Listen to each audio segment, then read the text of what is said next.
Monty जी पंजाब से। राधा राधा वल्लभ श्री हरिवंश मार जी, आपके चरणों में कोटि कोटि प्रणाम। गुरुदेव भगवान, इस अदम का आपको साक्षात दंडवत प्रणाम।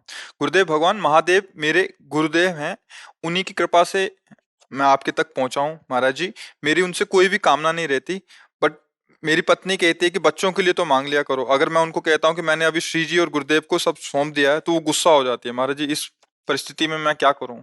बहुत नाराज हो जाती हाँ हाँ, बच्चे हैं, नाराज तो ही जाएंगे। बच्चों को खिलौना पसंद, तुम खिलौना ना दोगे तो नाराज नहीं हो जाएंगे? तो ऐसे हम अज्ञानी जीव इसी मोह के बंधन में बंधकर, भोगों में सुख बुद्धि रखकर, परम वस्तु जो भगवान है उनको हम प्राप्त नहीं कर पाते। माया का काम है धोखे में फंसा के जीवन नष्ट कर देना, और भक्ति का काम है सत्य प्रकाश करके उसे सत मार्ग में चलाकर कृतकृत्य कर देना। कृतकृत्य अब कछुनाथ न चाहे मोरे, अब नहीं चाहे। जैसे अज्ञान की धरा में हम सोचते हैं कि हमारे द्वारा भरण पोषण हो रहा है, हमारे द्वारा क्रियाएं हो रही हैं। सच्ची मानिए, भक्त जो नहीं है वो भी माया के द्वारा यंत्रवत चलाए जा रहे हैं। ये पंखा का हम बहुत हवा देते हैं, स्विच ऑफ करो भला चल दे। ये हवा बिजली के पावर से दे रहा है। ऐसे यहाँ जो भी हो रहा है सब पावर से हो रहा है, भगवान की पावर से। अच्छा, हम तुम तो मनुष्य शरीर में हैं, असंख्यों जीव ऐसे हैं जिनके ज्ञान ही नहीं है। और आहार है कुंतलों का, कुंतलों का आहार है मांस, कुंतलों मांस खाते हैं, कभी भूखे नहीं मरते।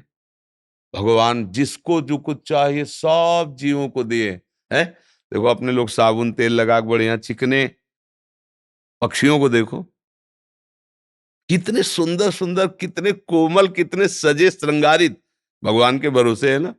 हाँ, हर जीव को भगवान पुत्र की तरह दुलार, वो भजन करे ना करे। जो भगवान के विरुद्ध भगवान को गाली देते हैं उनको वायु मिलती है ना, जल मिलता है ना। जो प्रकृति की फ्री वस्तुएं, भगवान ने उनके लिए उनको बंद नहीं किया। अगर वायु बंद कर दे तो एक क्षण में मर जाए वो, लेकिन नहीं। इतने महान भगवान, इतने विश्व का भरण, वो तुम्हारे दो बच्चों का भरण पोषण बिना मांगे नहीं कर सकते क्या? मांगने की जरूरत क्या है? क्या मांगने की जरूरत है? क्या वो जानने, तुम्हारी माँ तुम्हें बिना मांगे इतना बड़ा पुष्ट किया है। कब तुम्हें दूध पिलाना है, कब तुम्हें बाल भोग पवाना है, कब तुम्हें सुलाना है, ये माँ को कुछ चिंता होती, बात लग को नहीं होती। अब सयाने हो गए इसलिए चिंता करते हो। जैसे माँ अपने बालक की चिंता करती है, ऐसे भगवान अपने भक्त की चिंता करते हैं। भगवान वही वस्तु देंगे जिससे तुम्हारा मंगल होगा, मांगो या ना मांगो। अगर सच्चे शरणागत हो तो मांगने पर भी नहीं देंगे। जिसमें तुम संसार में फंस जाओ, देखो नारद जी, थोड़ा हम आया, काम जागृत हुआ, फंसाओ फंसा, और भगवान से मांगा कि आप हरि रूप दे दो, अपना रूप, तो राजकुमारी हमारे गले में माला डाल देगी। भगवान ने कहा हम वही रूप देंगे जिससे तुम्हारा परम मंगल होगा। नारद जी ने कहा जे विधि होए नाथ हित मोरा, तो भगवान ने कहा जे ना हित ही नहीं, जे विधि होई है परम हित। नारद सुनो तो कैसा रूप दिया, मरकट बदन भयंकर दे, विपरीत। मांगा सुंदर हरि रूप और दे दिया कुरूप। हरि का, हरि एक बंदर को भी कहते हैं।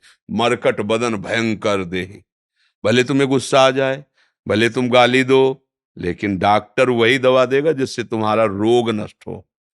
भगवान ने नारद जी को सुंदर रूप नहीं दिया। अब उनके जैसी भक्ति किसके होगी, वो तो आचार्य हैं भक्ति के। तो इससे शिक्षा मिलती है कि अगर हम मांगे भी तो भगवान हमारी वो मांग पूरी ही नहीं करेंगे जिससे हमारा अमंगल होगा। माया फंसा ले, ऐसा उन्हें देंगे।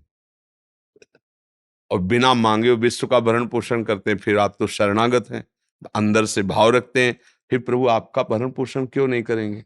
पर अज्ञानी जीव अहम से जीवित रहता है, तो यही सोचता है मैंने इतना किया तो देखो ये, मैं इतना करूंगा तो ऐसा हो जाएगा, मैं ऐसा कर लूंगा। बस इसी में पूरा जीवन चला जाता है। ये सृष्टि जो पूरी रची है, कोई सहयोगी नहीं था भगवान का कि उसने रचा हो। एक संकल्प किया, सब बिना सहयोग के अनंत ब्रह्मांड अपने आप से अपने आप में रच दिए। अपने तो 2-4 घर के लोग हैं, फिर क्या चिंता करना। हम भगवान को मानते नहीं हैं, जानते नहीं हैं, इसलिए ऐसी छोटी छोटी बातें हमें विक्षेप हो। अगाध सिंधु भगवान है। ऐसे भगवान से हम क्या कुछ चंद रुपए मांगे भजन करके, कुछ भोग सामग्री मांगे? उनके ऊपर छोड़ दो, अंदर से जैसा चाहो वैसा करो प्रभु। वो अपने, जैसे गरीब आदमी मांगे तो क्या मांगेगा, उसकी बहुत छोटी मांग होती है, और उसी के ऊपर छोड़ देगा, साहब आप जो देना, तो वो अपने स्तर से देगा। तो भगवान अपने स्तर से माया किसी को नहीं देते, अपने आप को देते हैं, अपना प्रेम देते हैं। यही जीवन का परम लाभ है। आराम से रहो, गृहस्थी धर्म का पालन करो, नाम जप करो, और उसके भी अनुकूल रहो, पत्नी के, क्योंकि उसमें भी भगवान विराजमान। उसका हृदय जलने न पावे, आपका भजन रुकने न पावे, तभी बहादुरी है। जी। निकुंज नारायण सिन्हा, गीता परिवार, गुरुग्राम से। राधा राधा राधा श्री हरिवंश। राधे राधे महाराज जी, आपके चरणों में कोटि कोटि प्रणाम। महाराज जी, आपके प्रवचन से भगवत नाम जप की महिमा का बोध सदैव प्राप्त होता है। महाराज जी, एक बार नाम निष्ठ और नामग्रही शब्द को भी सुना आपसे। एक साधारण नाम जापक किस प्रकार उत्कृष्ट नाम आश्री, नामनिष्ठ और नामग्रही बन सकता है, इसका मार्गदर्शन करें। सेवक जी महाराज हमारे यहाँ बहुत बड़े रसिद्ध महापुरुष हुए हैं। उन्होंने कहा, वेद विद्या पढ़त कर्म धर्मन करत, जलप तन कलप की अवधियानी, चारु गति छाण संसार भटकत भ्रमत, आस की पास नहीं तोरी जानी, सकल स्वार्थ करत रहत जन्मत मरत। हमारी जो जीवनी है वो इतने में ही फंस गए, जो सेवक जी कहें। हम काल के पास से, स्वभाव से, कर्म बंधन से मुक्त नहीं हो पा रहे, और नवीन आशा भोग भोगने की बनी ही है, जीने की आशा बनी ही है, सुख की आशा बनी ही है, तो सब किया करा माटी हो जाता है। सुख की आशा, जीने की आशा, नवीन भोग भोगने की आशा जब नष्ट हो जाती है, तब निरंतर नाम चलता है। यही आशा ही हमें भगवान के भजन में नहीं लगने देती।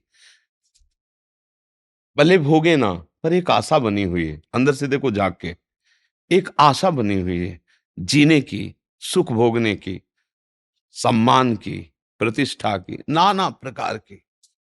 ये जब हम गुरुजनों की आज्ञा के अनुसार चलते हैं,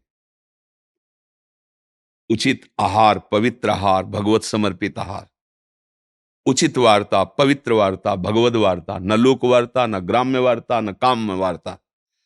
हमारा व्यवहार जब पवित्र होता, क्योंकि हमारी बाहरी वृत्तियां हो गई ना, अंतर्मुख वृत्ति तो है नहीं, बहिर्मुख वृत्ति है।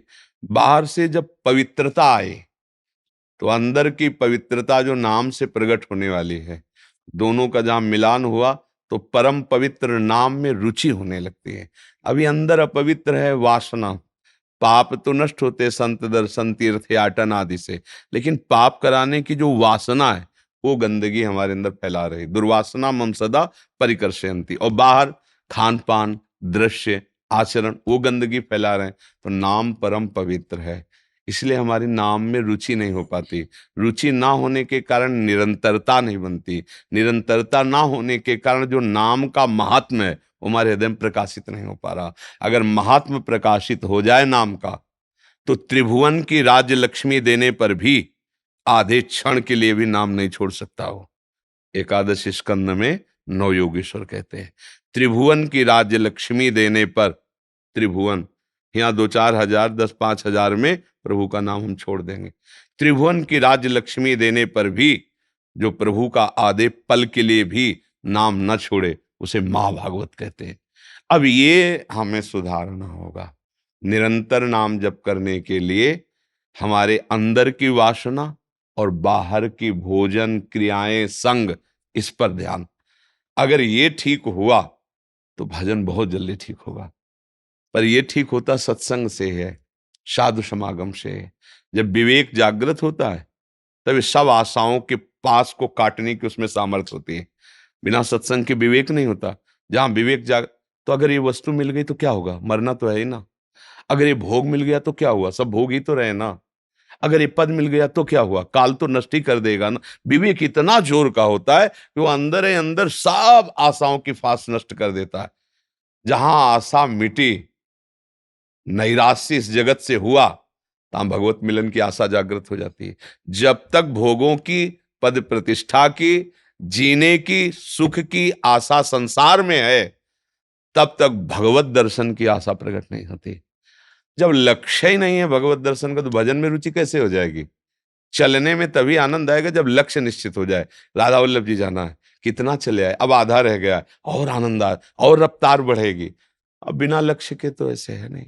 तो हम जब लक्ष्य बनावे भगवत प्राप्ति और उसके अनुसार चलें, गंदी बातें, गंदा भोजन, गंदा दृश्य, गंदी क्रियाएं, इनका बाहर से और अंदर से गंदी वृत्तियों से उदासीन, न राग न द्वेष, और नाम जबरदस्ती जपे, फिर आगे का काम नाम संभाल लेता है। जितने भी आज तक अनुभवी महापुरुष हुए, सबको दिव्यता नाम से मिली है। तपस्या आदि से तीनों शरीरों को पवित्र किया जा सकता है, स्थूल, सूक्ष्म, कारण, लेकिन प्रेम नहीं। भगवान को नहीं खरीदा जा सकता तपस्या से, लेकिन नाम की ऐसी महिमा है कि ये दोनों बातें इसमें हो जाएंगी। भगवान बिक जाते हैं, अधीन हो जाते हैं नाम जापक के। सुमीर पवन सुत पावन नामू, अपने बस करी राखे राम। भगवान को बस में कर लिया। भगवान इतना तक कह रहे हैं, प्रति उपकार करो का तोरा, शब्द याद रखो, सन्मुख हो ही न सकत मन। भगवान कह रहे हैं, भगवान गजब की बात है, बस छोटी मोटी बात नहीं। कि तुम जितना हमसे प्रेम करते हो हनुमंत लाल, जो हमारी सेवा, हमारे सुमिरन में तुम्हारा जो स्थिति है, जो तुम्हारा भाव है, मतलब मैं उसके बदले में तो कुछ दे ही नहीं सकता, और सकुच के कारण हमारा मुख ऐसे है। प्रति उपकार करूं का तोरा, सन्मुख होई न तुम सन तात उरिन में नाही। यही प्रभु श्री कृष्णचंद्र जी गोपियों से कह रहे हैं कि बहुत बार जन्म लेकर भी मैं तुम्हारे ऋण से उऋण नहीं हो सकता। क्या? एक एक वृत्ति कृष्ण को दे दी, मुरारी पादार्पित चित्त, कृष्णाकार वृत्ति, एक एक वृत्ति। भगवान बिक गए, अपने को ऋणी मान रहे, क्योंकि महाप्रेमी है ना, वो अपने को ऋणी मान रहे हैं। हमको चाहिए कि इसी जन्म में हमारा एकतार भजन चलने, ये सब सिद्धियों की सिद्धि है, एकतार भजन चल रहा है। कोई प्रयास नहीं, कोई विक्षेप नहीं, कोई अशांति नहीं, स्वाभाविक चल रहा है।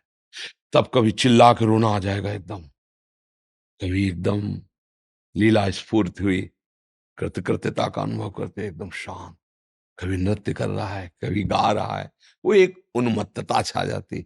छिन छिन रुदन करंत, छिन गावत आनंदी भर, छिन छिन हार हसंत, यह जो कृपा हरिवंश की। जब जिस मार्ग में चलना है उसके अनुसार चलें, उसकी रहनी के अनुसार चलें, तब बात बनेगी। अब जो गंदी क्रियाएं होती रहे, गंदा आहार होता रहे, कुछ माला जपते रहो, तो बाद में आप कहोगे 20 वर्ष हो गए मुझे भजन करते हुए, कुछ नहीं मिला। आप ऐसा लोग कहते हैं आके, तो हम कहा देखो ये बात हमसे मत करो, नहीं मुझे जलन होती है, क्योंकि हम नाम की थोड़ी भी हेयता सुन नहीं सकते, सुन नहीं सकते। क्यों? क्योंकि वो जीवन है हमारा। भाई जैसे हमने खीर पाई, मीठी लगी, तुम्हें कड़वी लग रही है, तो हम तो डांट देंगे आपको कि आप अपने पित्त रोग का इलाज कीजिए, तुम्हारी जबान खराब है। नहीं, खीर तो अत्यंत मीठी है। तो नाम, अरे नाम, नाम हमारा जीवन, हमारे गुरु का जीवन, हमारे इष्ट का जीवन, हमारे इष्ट का जीवन। देखो हमारे इष्ट हैं प्रिया प्रीतम, प्रीतम श्रीलाल जो महाराज, वो राधा राधा जपते ला, और लाडली जो कृष्ण कृष्ण श्याम श्याम जपती है ना। जब हमारे आराध्य देव का जीवन नाम है, हमारे आचार्य का जीवन नाम है, हमारे गुरुजनों का जीवन नाम है, तो हम उस नाम की अवहेलना कैसे? कि तुम 18 वर्ष जप लो ना, हाँ फिर चमत्कार पैदा हो जाएगा। पर अपने लोग ऐसे करते, थोड़ा नाम जप लिया और फिर मनमानी आचरण। तो ऐसा हुआ कि रोज पोछा लगाते हैं हम, लेकिन हर खिड़की खुली है और धूल भरी आंधी आके गंदा कर देती, तो लाभ क्या मिला? बस साधना उपासना छिद्र रहित, छिद्र रहित, कोई दोष प्रवेश ना करे। ये सत्संग से सावधानी मिलती ना कि हमें क्या करना है, क्या नहीं करना है। हम भजन करना कठिन, करके बचाना कठिन, और बचा के पचाना कठिन। भजन पचता उसी का है जो किसी सिद्ध के हाथ के नीचे रह करके, अभिमान जिसका गलित हो गया है, देहाभिमान भगवत प्रेमी महात्माओं के संग से गलित होता है। तिनकी संगति रहत जाति कुल मद सब नंसै। जहां अहंकार गलित हुआ तो भजन पच गया, नहीं भजन की अपच भी हो जाती है। मान लो आपके द्वारा थोड़ा भी प्रतिकूल व्यवहार हुआ उस भजनानंदी के प्रति, और उसने संकल्प किया कि अच्छा तुम दिखाते तो मुझे साधारण बाबा जी समझते हो, जाओ। अब वो है ना पावर, उधर जाके वो करेगा। वो जहाँ किया तो अहंकार और पुष्ट हुआ कि यार मैंने जो सोचा हो गया, 4 लोग और प्रणाम, गया गया गया, जो मार्ग था वो छूट गया, वो समझ नहीं पा। तो भजन देखो किया, बचाया, पर अब पचा नहीं पा रहा। गुरु कृपा से भजन होता है, गुरु कृपा से भजन सुरक्षित रहता है, और गुरु कृपा से भजन पचता है। गुरुजनों की शरण, संतों की शरण रह करके यदि हम ऐसे चले तो हमारा भजन और मन दोनों एक हो जाएंगे। मन भजन बन गया, भजन मन बन गया। ना ही न रहे हे माधव, अब कोई अन्य जगह ही नहीं रह गई। प्रिया दर्शनी सिन्हा गुड़गांव से। राधे राधे। राधे राधे महाराज जी। महाराज जी, साधन से प्यार कैसे करें? प्यार नहीं है इसलिए दीर्घ काल तक उसमें तत्परता की कमी हो जाती है। रुपया की चाह हो जाए तो ओवर टाइम भी काम करने में मन राजी हो जाता है, ले जाता है। वही 8 घंटे करने पर हमें 1,000 रुपया मिलेगा, तो 2 घंटे और अगर बढ़ा लें तो इतने रुपया मिल जाएंगे। इतने का आज ले चलेंगे घर परिवार को। मतलब कोई भी लक्ष्य रख करके जब हम रुपए का लक्ष्य लगे तो ओवर टाइम करने में थकान नहीं होती, उत्साह होता है कि आज इतने रुपया ज्यादा मिल जाएंगे। ऐसे ही जब आपके हृदय में भगवान से कुछ प्राप्त करने की या भगवान को प्राप्त करने की, दोनों बातें, सकाम या निष्काम, भगवान हमारे सर्वस्व हैं। अगर हमारी कामना भी है तो भगवान से ही है, तो सकामता से या निष्कामता से, भगवान से या भगवान को, दोनों की प्राप्ति की बात अगर तुम्हारे हृदय में एक भी आ जाए तो ओवर टाइम भजन करने का मन करेगा, नहीं करेगा? यार जितना अधिक भजन हो जाएगा उतनी जल्दी भगवान प्रसन्न हो जाएंगे। संतोष से सुना है भजन से ही भगवान प्रसन्न होते हैं, भजन से ही पाप नष्ट होते हैं, भजन से ही सुख मिलता है। अब हमने साधन पर महत्व नहीं किया, महत्व भोगों पर, संसार के रिश्ते नातों पर, संसार के पदों पर है। तो जबरदस्ती जिसमें मन नहीं राजी कैसे होगा? मन तो राजी संसार में है। तो पहले शास्त्र स्वाध्याय करके, सत्संग करके मन में महत्व पैदा करना है कि हमारे जीवन का परम धन किशोरी किशोर जो हैं, ये शरीर छूटेगा, ये संसार जाएगा। मन अगर महत्व पकड़ ले तो सही आपसे कहते हैं, जब सब सो जाते हैं ना तब साधु जाग करके भजन करता है, कोई जान न पावे और इतना नाम रूपी धन कमावे, हाँ, कि हमारे प्रभु हमारे हृदय में प्रकाशित हो जाए। जब अगर कोई कह दिया कि हमने देखा था आप रात में भजन करते, बड़े भजनानंदी है, नहीं नहीं रोज की बात नहीं, वो नींद नहीं आ रही थी इसलिए बैठ, वो अपने धन को जैसे छुपाया जाता है ना, ऐसे वो भजन को छुपाता है। कभी भजनानंदी नहीं बनने की चेष्टा करता, त्यागी महात्मा नहीं कहला, वो अंदर से बात। तो महत्व बुद्धि हो गई तो सब चतुरता आ गई। साधन में मन इसलिए नहीं लगता, बराबर दीर्घ काल तक एक रस साधन इसलिए नहीं चलता कि सही माने में अभी साधन भजन में हमारी महत्व बुद्धि नहीं। लोग आ गए, मित्र आ गया, देखो अब हम उससे बात करने लगे, प्रभु को भूल गए। तो भजन से प्रभु से बढ़कर मित्र हुआ ना। कोई भोग आ गया, हम उसे भोगने लगे, इतना स्वाद, इतना आनंद, भूल गए प्रभु को। तो भगवान से बढ़कर, नाम से बढ़कर वो भोग हुआ ना। कोई घटना घटी, उसमें विक्षिप्त हो गए, भगवान को भूल, तो घटना प्रभु से भी बढ़कर हुई, अनुकूल हो या प्रतिकूल। ये बातें समझो, सूक्ष्म बातें हैं ये। तो साधन में महत्व कहाँ है? अगर जैसे अभी आपको एक रतन दे जो कई करोड़ का हो, हीरा टाइप, और आपको कहे चलो निकलो यहां से और पैदल वृंदावन की परिक्रमा लगा के आओ, तो आप बार बार मुट्ठी संभालेंगे आपकी मुट्ठी में, फिर भी देखेंगे है कि नहीं है। अगर आपकी तरफ कोई मिलने या बात करने के लिए आएगा, आप चुरा के भागेंगे, आज नहीं बात कर सकते, कोई जान न जाए। ऐसे भगवत प्राप्ति के मार्ग का साधक चलता है, क्योंकि महत्व बुद्धि उसके नाम में है। ये आदमी आया है, हमारा नाम बंद ना होने पाए, और उसके मुख में नाम लिखना शुरू कर दिया, राधा राधा, हाँ हाँ भैया ठीक है। वो समझ रहा बड़ी एकाग्रता से मुझे देखना, मैं तुम्हें नहीं देख रहा हूं, मैं जो देखना चाहता हूं वो देख रहा हूं। कभी जैसे साउंड बजा बड़ी जोर से, उसमें नाम में विक्षेप पड़ता है। घंटों खड़े होकर साउंड के पास अभ्यास किया नाम का, भूखे रहकर, प्यासे रहकर, गर्मी सर्दी अपमान, उस नाम में मातु बुद्धि हो गई, इसलिए सब कुछ सहन हो रहा, सब में आनंद आ रहा है। भोजन भी नहीं मिल रहा है, रहने का ठिकाना भी नहीं है, लोग उपहास भी कर रहे हैं, आनंद आ रहा है, क्योंकि मातु बुद्धि उसमें नहीं है ना, मातु बुद्धि नाम में है। चल रहा है नाम, कैसे बाधित हो जाए। अगर भोगों में तो फिर रुक जाएगा कि यार भोजन नहीं मिला, भोजन मिल जाए तब तो कई कई दिन भोजन अपने लोगों को नहीं मिला।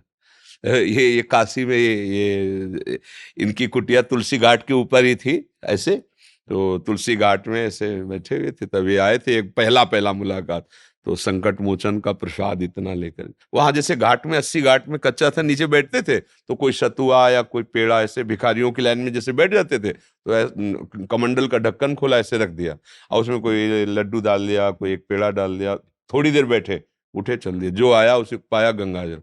पहली बार इतना प्रसाद लेके संकट मोचन के आए, तो उनका बाबा ये प्रसाद ले, तो उनका हम ही क्यों क्यों दे रहे हो, हमने तो आपसे मांगा नहीं ना। तो उनका महादेव जी प्रेरणा कर रहे हो, संकट मोचन का प्रसाद है, आपकी ही लीला है, आपको ही पाना है। ठीक है, बोला, बाबा वो बगल में कुटिया है, चलो। हमका हमारा नियम किसी गृहस्थ के घर नहीं, बोले गृहस्थ नहीं, हम भी बाबा जी है। तो हम कहा चलो, तो देखा तो वहां सब ठाकुर जी विराजमान थे। तो ये काम ये कासिम करते थे कि कढ़ाई भर के खिचड़ी बना लेते थे, कहते थे बाबा में रोटी बनाना तो आता ले, तो ऐसे सब डाल के सब्जी वगैरह जिसे तहरी कहते हैं ऐसे बना ले, तो ढूंढते, और जहाँ घाटों में होते ला वो बाबा पाओ, तो पत्तल डाल दिया, पूरी कढ़ाई पलट दी, 3-4 दिन के लिए हो जाता था स्टॉक। फिर कभी संकट मोचन की डलिया ये सब सहन तब हुआ। अब आप समझो, पूरे दिन बनारस की घाटे तपने के बाद जब उनमें सहन करते ना, 2 बजे रात्रि तक तो जलन होती, और 3 बजे उठकर गंगा स्नान करके विश्वनाथ जी जाना है। इनकी कुटिया में अगर नींद होती तो इनकी कुटिया में आके होती, छोटा सा एक शायद पंखा था, ऐसे लगा देते, और खुला खुला खिड़की थी गंगा जी, तो वही सो जाते थे। घाटों में हर कष्ट सहने की सामर्थ्य तब होती जब लगन लग जाए। मुझे लगता है साधन में प्रीति तभी होगी जब लक्ष्य में प्रीति हो जाए, फिर ओवर टाइम भी करने में आनंद आता है। कोई देख नहीं रहा, एकांत शांत बैठे, अधिक से अधिक भगवान का सुमिरन नाम जप हो। अलका जी गुरुग्राम से। राधे राधे महाराज जी, आपके चरणों में कोटि कोटि प्रणाम। महाराज जी, साधन पथ पर दृढ़ता व उत्साह बना रहे उसके लिए क्या उपाय है? अधिक मात्रा में सतोगुणी सेवन किया जाए, हमारा खान पान सतोगुणी, हमारा स्वाध्याय शास्त्रों का सतोगुणी, हमारा संग सतोगुणी, तो हमारी वृत्ति जब सतोगुण में रहेगी तो फिर साधन पथ में रहेगी। अगर रजोगुण में चली गई तो भोग प्रधान बुद्धि हो जाती है, शब्द स्पर्श रूप रस गंध के भोगने की इच्छा की प्रबलता हो जाती है। अगर तमोगुण में चली गई तो निद्रा आलस्य प्रमाद हिंसा क्रोध ये वृत्तियां आ जाती हैं। हम शतोगुण का अधिक सेवन करें, मतलब हमारा सात्विक आहार हो, वो भी भगवत समर्पित हो। हम जिनसे बात करें, जिनसे व्यवहार करें, वो परमार्थ संबंधी वार्ता करें। मच्चित्ता मदगत प्राणा बोधयंता परस्परम कथयंति च माम नित्यम तुष्यंति च रमंति च। भगवान श्री कृष्णचंद्र जी के ये आदेश है कि मेरे चित्त वाले बनो। हमारा चित्त का काम है चिंतन करना। विक्रेतु कामाखिल गोप कन्या मुरारी पादार्पित चित्त वृत्ति। एक एक चित्त की वृत्ति का चिंतन प्रियालाल का, कृष्ण का हो रहा है। मदगत प्राणा, जैसे हमारे प्राण वायु के द्वारा जीवित हैं, ऐसे हमारे प्राण नाम से संबंध रखें। नाम नहीं चल रहा तो प्राण निकल जाए, ऐसा कष्ट होना। तद स्मरणेन परम व्याकुलते थे। और हम किसी से बात करें तो बोधयंता परस्परम, भगवान की बातें, उनकी बातें करके खुशी होना चाहिए, सुखी होना चाहिए। अगर कोई हमें भगवान के विरुद्ध बात बताता है तो हमें उससे संबंध नहीं रखना, आंतरिक संबंध नहीं रखना, कोई भी हो। जाके प्रिय राम बैदेही तजिए ताहि कोटि बैरी सम जत्य परम सने। अपने आप साधन में प्रेम हो जाएगा, साधन बढ़ने लगेगा, और फिर सतोगुण को भी जीत करके त्रिगुणातीत अवस्था को प्राप्त होता है। तो इसलिए भजन करो और इन सब बातों का चिंतन करके सतोगुण बढ़ाओ, तो भजन में वृद्धि होगी, भगवान की कृपा से इस मार्ग की पूर्णता होती है। महाराज जी, साधना करते हैं, गुरु व भगवत कृपा का भी अनुभव करते हैं, परंतु फिर भी सांसारिक भय सताए तो क्या करें? सांसारिक भय है क्या? अभी हम थोड़ी देर पहले किसी के प्रश्न पर बोल रहे थे, तो ये कह रहे थे कि देखो हमारी जीने की इच्छा, सुख पाने की इच्छा और सम्मान की इच्छा, अनुकूलता की इच्छा, यही तो हमें फांसी की तरह बांधे हुए हैं, देख लो। यही इच्छाएं हैं सबके अंदर। अब इन इच्छाओं का नाश करने वाला ही भगवत मिलन की इच्छा को धारण करता है, भगवत प्राप्ति की योग्यता धारण करता है। अब इन इच्छाओं को अगर मिटाने की तुम सोचो तो भय फिर कहाँ है? अब मैं बताओ कहाँ भय लगता है? हम जो बोला इसी में ढूंढ लो, इसी में भय है। कोई प्रतिकूल न हो जाए, कहीं मर न जाऊं, कहीं ऐसा न हो जाए, कहीं वैसा न हो जाए, तो फिर भगवान का भरोसा क्या है? भगवान तो कहते तुम मेरा चिंतन करो, योगक्षेम मैं वाहन करूंगा। तो सरकार के ऊपर समर्पित हो जाओ, नाथ अब आपका मंगल भवन नाम जो मन आवे सो करना। अब हम तो आपका भजन करते हुए जो आपने आज्ञा करी वो हम सेवा कर रहे हैं। तो आपका ये मन भयभीत नहीं कर पाएगा। अगर ऐसा हुआ तो भगवान है ना, संभाल लेंगे। अगर उसने ऐसा किया तो भगवान है ना, ठीक कर लेंगे। जब हम भगवान को आगे रखेंगे तो ये सब भय खत्म हो जाएगा और हमारी साधना बढ़ने लगेगी।